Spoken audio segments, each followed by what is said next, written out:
This is ISCI 2001, Chapter 20, Part B, The Nature of Living Things. There are 4 themes for this lecture. The first one is organelles composed of membranes. The second is non-membranous organelles. The third is nuclear components. And the fourth is major cell types. Okay, so let's talk about organelles composed of membranes. The first, obviously, is the plasma membrane, and we talked about this a good bit last week. We know it's the outer boundary of the cell, or the cell membrane. So, it's the part that goes around the cell. We talked about some of the functions of it, including the metabolic activities. We talked about taking up and releasing molecules like the phagocytosis, the sensing stimuli in the environment. That's what the different types of proteins on the outside of it is for, and also the recognizing the cell types. That's what those integral proteins are for also, and also attaching to other cells and non-living objects. So we talked about all of those different types of functions last week. So it's important that we don't forget about that one whenever we're talking about the other organelles, because the plasma membrane is also an organelle whenever we're talking about each specific one. Just because it's not inside the cell, whenever we're talking about the animal cell, when we talk about the plant cell, it is inside the cell wall, but it's not inside the cytoplasm, and so we tend to forget about that one if we're not careful. Here's our picture that we had last week also, and you can see the cell membrane that comes around here. That's the outer covering. Some of the other ones that we're also going to talk about that are membrane-bound organelles are going to be our rough endoplasmic reticulum. It's the organelle here that surrounds the nucleus. We're also going to talk about the mitochondria that are here, the Golgi apparatus that are here. Those are just a few that we're going to discuss, and we'll get more in detail whenever we hit that section. Okay, so endoplasmic reticulum, or the ER. The endoplasmic reticulum, there are 2 sets of endoplasmic reticulum. There is the smooth ER and the rough ER.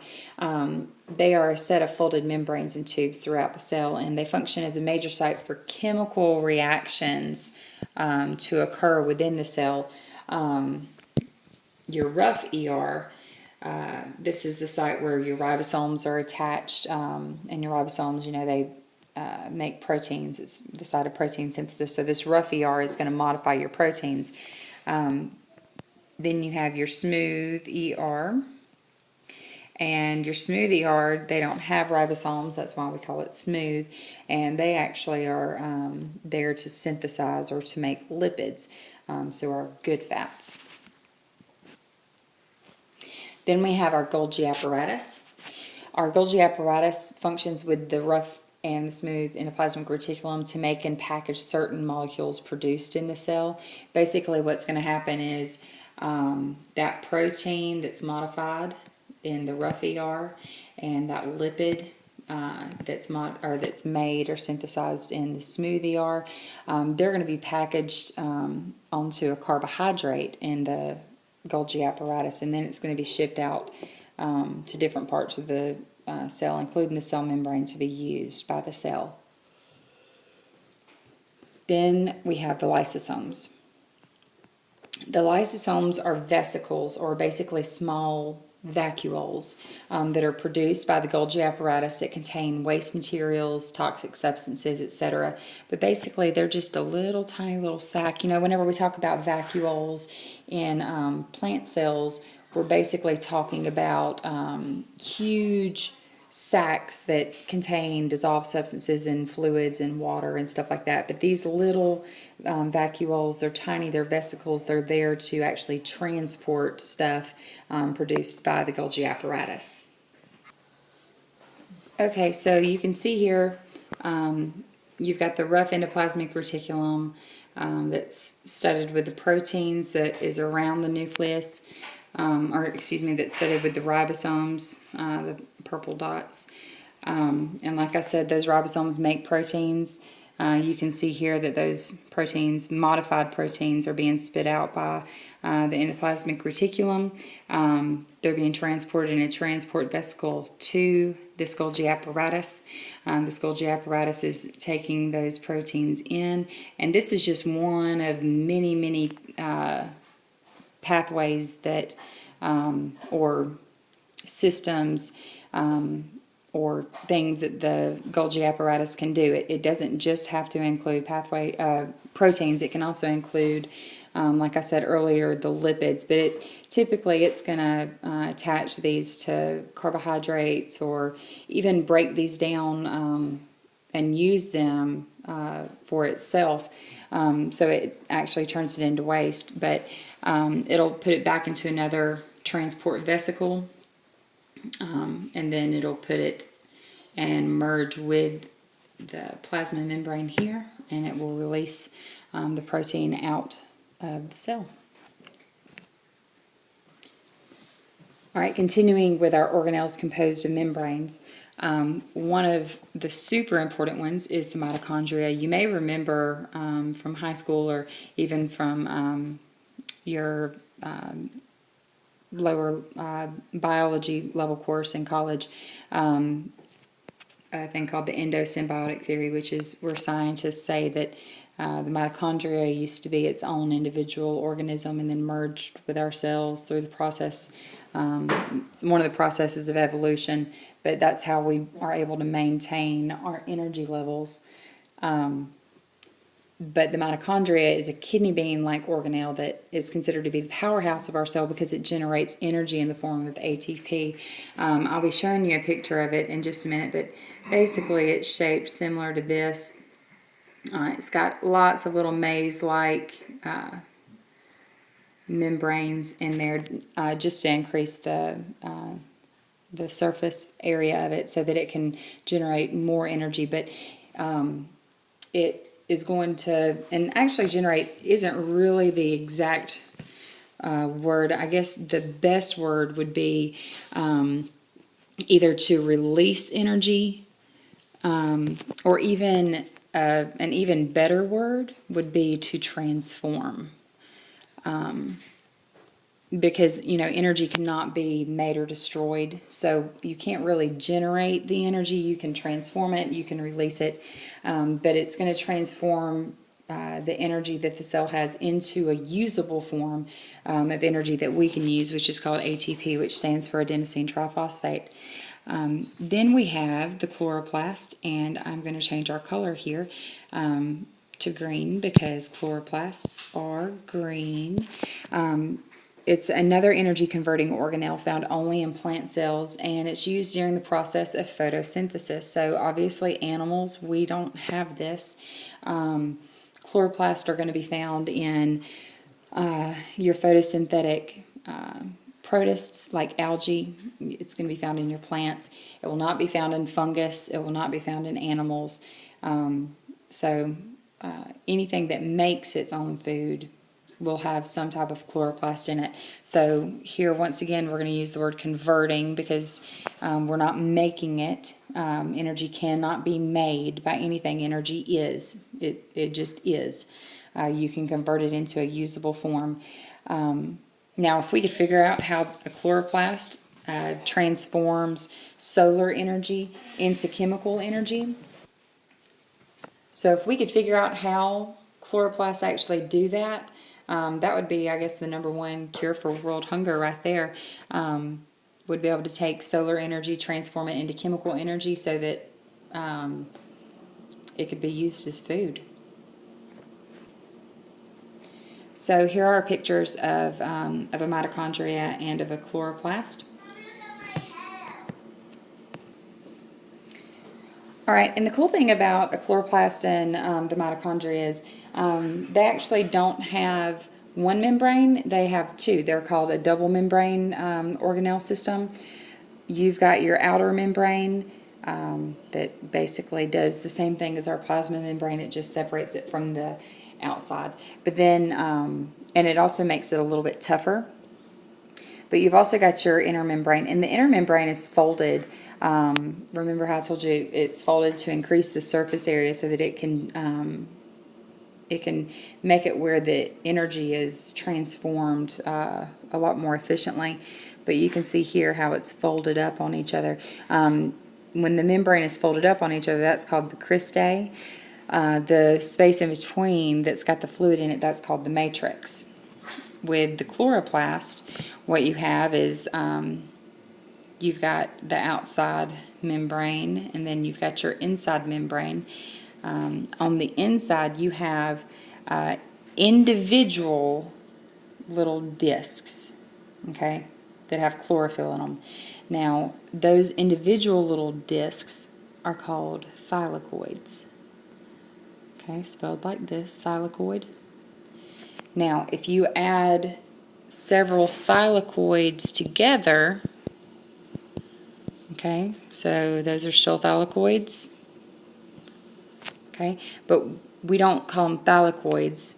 We actually say that that is called a stack of granum, okay, so it is G-R-A-N-U-M, granum.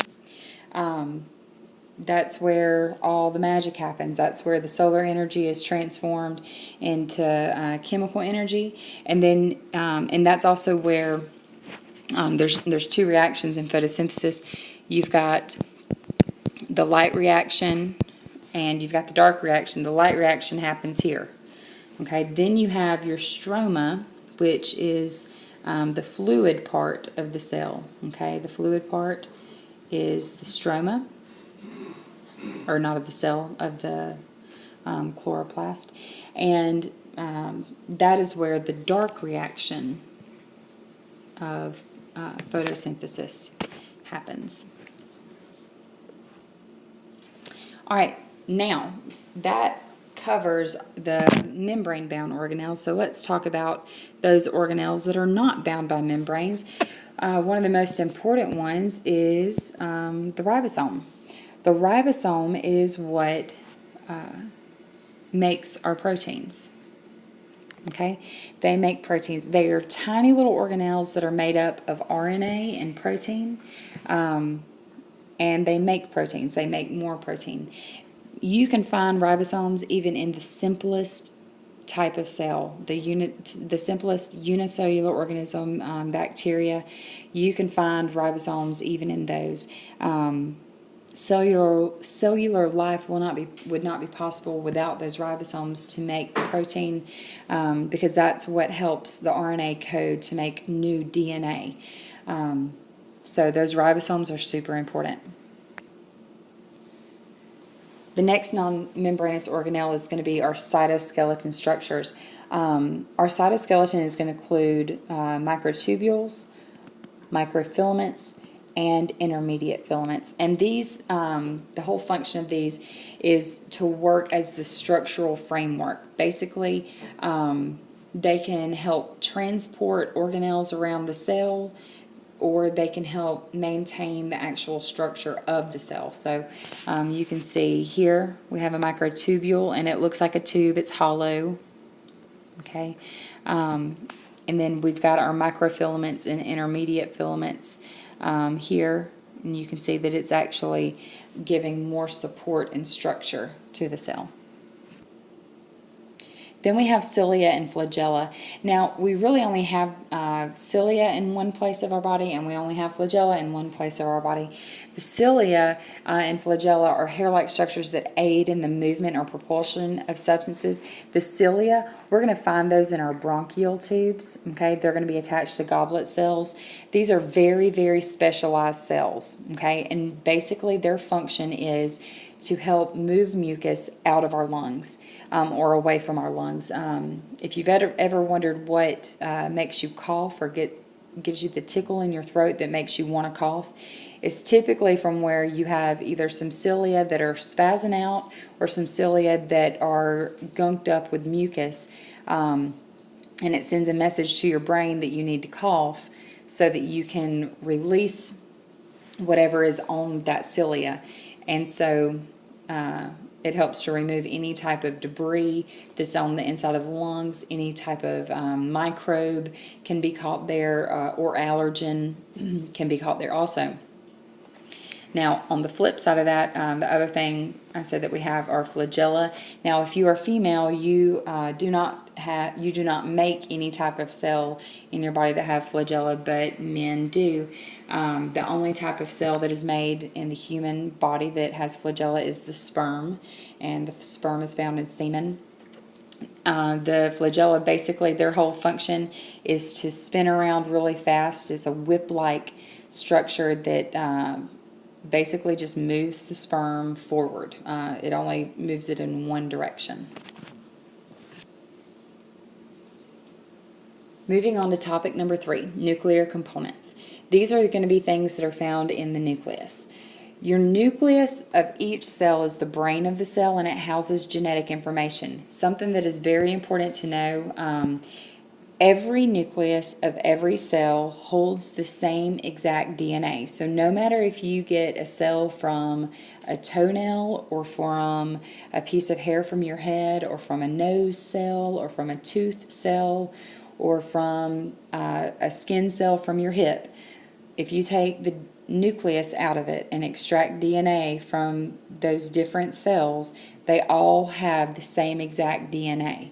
And that DNA codes for who you are. The chromatin contains, or is, long molecules of DNA. Basically, they are, when they're in the chromatin structure, you really can't see the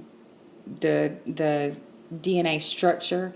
If you were to look at the cell under a microscope, you would see, if you had a microscope that could see the nucleus, it would just look basically like this. You wouldn't really see any really pretty picture of a chromosome or of a nucleus or anything like that. However, if you were to, if the cell were to be in cell division, the chromosomes are basically when the chromatin is tightly coiled. Okay, so chromosomes and chromatin contain the same thing. It's just, we call it chromosomes when the chromatin is very tightly coiled. So if you look at that same nucleus, okay, what's going to happen is you're going to see that these chromosomes are going to be very shortened versions of the bigger chromatin. Okay, it'll show you a nice pretty picture, and depending on which part of the cell division it's in, you may even have an X-like structure like that if they're already paired up. Alright, and then you have the nucleolus. The nucleolus is what helps make the ribosomes, and the nucleolus is found within the nucleus. So if you have the nucleus here, then you're going to have a darker shaped region inside of the nucleus called the nucleolus. So we talked about ribosomes earlier, and that ribosomes make protein, right? Well, now I'm telling you that the ribosomes are made in the nucleus. So it's important that you know that the nucleus makes ribosomes, ribosomes make proteins, proteins are modified in the rough endoplasmic reticulum, which are then sent to the Golgi apparatus, then are sent to the rest of the cell or outside of the cell to be used. So that's kind of tracing the pathway of a protein, because proteins are super important to our cellular life. Okay, here we have a picture of a nucleus. The actual big structure here is the nucleus. Okay, the smaller structure on the inside is the nucleolus. Okay, you can see that there is an outer membrane and an inner membrane with a nuclear envelope. You have a nuclear plasm that's kind of like your cytoplasm. It's the gel like fluid that's inside of the nucleus. Then you have your chromatin. Okay, you do not have to know what these words here are. You will not be tested on those, but you will need to know that the chromatin is located inside the nucleus. It's important to know that the chromatin is not inside the nucleolus. It's located inside the nucleus. Then you have ribosomes that kind of stud the outside of the nucleus. Remember, they are being made by the nucleolus, so they have to have a way out. And their way out are little pores called nuclear pores, and they can just squeeze through those nuclear pores and come through. The nuclear pores have to be small because it is okay for the RNA and for the ribosomes to come out, but they have to be small enough that the DNA cannot leave the nucleus. That is super important. The DNA has to stay inside the nucleus. Topic number 4, major cell types. We have 2 major cell types. There are prokaryotic cells and eukaryotic cells. The first picture here is of a prokaryotic cell. It's of a bacteria. Basically, the main distinction that you can see just by looking is your prokaryotic cell is not as well organized as a eukaryotic cell. If you look at the eukaryotic cell here on the right versus the prokaryotic cell here on the left, you can see that the eukaryotic cell is much more compartmentalized. It's got those nice membrane-bound organelles. It's, it's kind of like the mom that like saran wraps all of the kids' food in the lunchbox and like neatly packs it, versus like when the kid like stays with the aunt who's never been married that just like throws the food in the lunchbox and like says go to school. Everything's really messy inside the prokaryotic cell. There's no nucleus, so nothing, all the DNA and everything is all scattered throughout the cell. We just kind of call it a nucleoid region because it's just free floating. It is important to note that there are ribosomes. Remember how I said those ribosomes are really, really, really important. But mainly all a prokaryotic cell is going to have is it's going to have cytoplasm. It's going to have a nucleoid region that has the DNA. It's going to have ribosomes. It's going to have the cell membrane, okay? And most of the time it's going to have either a capsule and or a cell wall. And they'll maybe have some pili or some cilia or a flagella. It's not necessarily going to have all of that like this picture shows. It'll probably have one or the other. It's usually not going to have all of them. This is just, a picture, showing what it could have. Now, if you see on the right, we've seen pictures of eukaryotic cells. We've discussed it at length. But you can tell that it is a higher type structure, very compartmentalized, a lot more structures that are more specialized, and they have specific jobs and functions. So prokaryotic cells, examples include bacteria. Most prokaryotic cells are unicellular. You'll probably remember that means that they only have one cell. Okay, they do not usually have a membrane-enclosed nucleus. Okay, so no real nucleus. They're not going to have a mitochondria or chloroplast or a Golgi apparatus or your endoplasmic reticulum. It's just basically going to be ribosomes and a cell membrane and cytoplasm and a nucleoid region, and that's about it. They're going to be a lot simpler in structure, and they're going to be smaller in size because since they are simpler, they're not going to have enough organization to grow larger. But because they are smaller, it means that they can multiply and reproduce very quickly, so they're going to be more numerous. And they're going to contain extra coats or layers around that plasma membrane. We saw that. We called it a capsule. And that's basically to make it where it can live in harsher conditions because, it's basically going to live where it falls. Here's some examples of the prokaryotic cells. Basically, you've got 3 different types. We group them into categories based on their cell type, or cell shape. You've got your round or spherical shape, and we call those cocci. Okay, C-O-C-C-I. So your cocci, and That's what they look like. And then you have more of your rod-shaped, and your rod-shaped we call bacilli.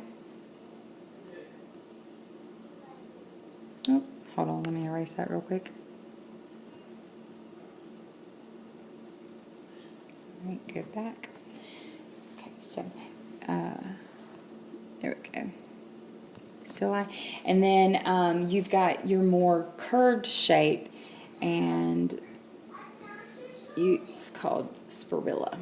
Okay, so if you've ever heard of streptococcus or something like that, it's called coccus because of cocci. Okay, because those bacteria are round shaped. So that's where they get their name. Somewhere in their name, it's going to have their shape. Okay.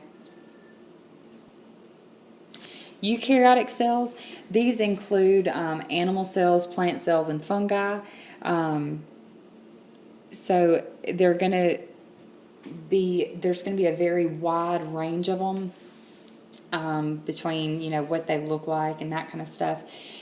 An animal can be anything from a little caterpillar, all the way, to, a huge elephant. So, there's tons of different ways that animals can look.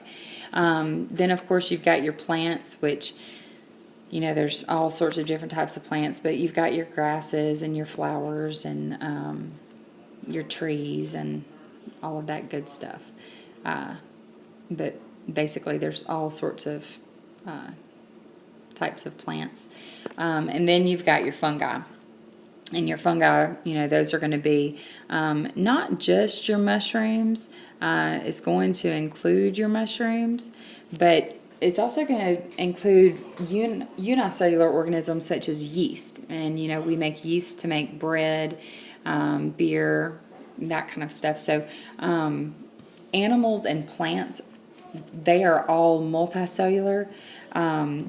Fungi, they can be unicellular or multicellular. But like I said, they're going to be larger and more complex. For the most part, you're going to be able to see them with the naked eye. There are some exceptions to that. But they're going to have membrane-bound organelles or membrane-enclosed organelles in a well-defined nucleus. Let's go back real quick to the prokaryote. Okay, let's go back here real quick. There was a couple of things that I forgot to mention about the diversity of the prokaryotes. Basically, even with prokaryotes, I told you that, there's 3 different branches of this, but really you've got 2 main actual branches where they split off. You've got a branch called Archaebacteria and then a branch called Eubacteria. Eubacteria is your typical type of bacteria that you're really going to find, basically anywhere. Your Archaebacteria is your extreme bacteria that you're going to find more harsh conditions, where the pH or the salt concentration or the temperatures make it impossible for most anything else to survive. Everything else, the eukaryotic bacteria, that's going to be, our other, types of bacteria like tuberculosis or strep throat or whatever. But something that is important to know, that there are very few bacteria that actually cause diseases. Only 5% of known bacteria actually cause disease. So out of 95% of bacteria, there's only 5 that are really going to cause you serious danger. So with the eukaryotic cells, it's also very diverse. But remember that within each individual kingdom, the diversity is just phenomenal. So, even with prokaryotic cells compared to eukaryotic cells, all of them are very, very super diverse. Now let's compare animal cells to plant cells. Animal and plant cells are both eukaryotes, so they have eukaryotic cell structures. Animal cells don't have any cell walls or chloroplast. That is a major, major difference, whereas plant cells do. So where animal cells are more flexible and can bend and be, pressed into different shapes, plant cells are more rigid. And they do have the chloroplast, the plant cells do, so that they can make their own food. Animal cells are usually circular in shape, and plant cells are usually more square-like in shape. So here we have our animal cell. Once again, it's our same picture, but now we have it where we can compare it to our plant cell. We've got our rigid cell wall that goes around our plant cell. You can also see our chloroplast. Another difference that you will see is a very large central vacuole in our plant cell. Those are going to contain mostly water. It also helps the cell remain upright. It helps remain the turgidity or the rigidity. So that's another main difference, whereas in an animal cell you're going to find more smaller type vacuoles like vesicles. The GPS standards for the cell that we covered were to recognize the cell as the fundamental unit of life, to demonstrate a knowledge of the diversity of unicellular organisms, to identify different cell components and their functions, and to explain the integration of cellular components. Don't forget to go to the discussion board, post either 3 questions and or detailed responses, more than just a yes or a no answer. Make sure that you're not posting just 3 questions, and make sure your responses are to actual questions. Your responses are not to the answers. You want to make sure that you're contributing to the discussion. You don't want to say, oh yeah, that was nice, or something like that. I did see a few of those. This time I'll let it slide. Next time I'm not going to. So make sure that you post at least 3, a mixture of questions and detailed is the key word, detailed responses. I love the fact that we had lots of people on there that were posting a lot of times, not just 3 times. You went above and beyond, and I absolutely love that. You are answering question after question. Even, if someone had already answered a little bit, you may have expounded upon their answer and went a little bit more in depth, and I absolutely love that. Keep it up. I look forward to seeing more of that. And also don't forget to do quiz number 2. It will be due before next Thursday, so it'll be due Wednesday night at 11:59 p.m. and I will see y'all in class on Tuesday.